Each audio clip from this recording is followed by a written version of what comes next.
Kunnamkulam മാർത്താറ്റ് saint Mary's Syrian സിംഹാസന പള്ളിയിൽ പരിശുദ്ധ മോറോസ്താത്യോസ് ശ്ലീബ ബാവയുടെ 96ാമത് ഓർമ്മ പെരുന്നാൾ ആഘോഷം ഞായറാഴ്ച നടക്കും. ഒരുക്കങ്ങൾ പൂർത്തിയായി.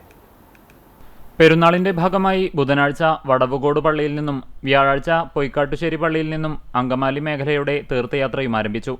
വചനപ്രഘോഷണത്തിന് father Sobin Elias Kottayam, father Mathew George Thokkupara, father Sanju Manuel Kottayam എന്നിവർ നേതൃത്വം നൽകി. ശനിയാഴ്ച പുലർച്ചെ 3-ന് ചേലക്കര പള്ളിയിൽ നിന്നും, രാവിലെ 9:30-ന് ചാലിശ്ശേരി പള്ളിയിൽ നിന്നും, ഉച്ചതിരിഞ്ഞ് 3:30-ന് അഗതിയൂർ പള്ളിയിൽ നിന്നും, 4-ന് വൈശ്ശേരി മോറിയൂലിയോസ് ഹാളിൽ നിന്നും തീർത്ഥയാത്രകൾ ആരംഭിച്ച് വൈകിട്ട് 5:30-ന് മാർത്താറ്റ് സെന്റ് മേരീസ് സിറിയൻ സിംഹാസന പള്ളിയിൽ എത്തിച്ചേർന്നു.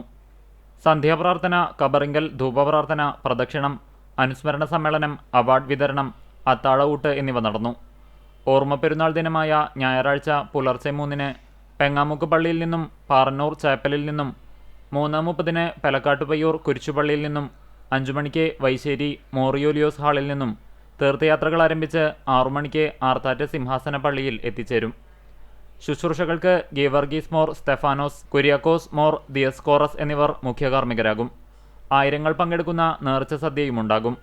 വികാരി ഫാദർ ജിബിൻ ചാക്കോ, സഹവികാരി father Manu Thankachan, trustee Chacko George Panackal, trustee Cyril P John, secretary Varghese Tharayil, joint secretary Terin Varghese, treasurer Gregory P Chackochan, പെരുന്നാൾ ജനറൽ കൺവീനർ NP ബോബൻ തുടങ്ങിയവർ നേതൃത്വം നൽകി.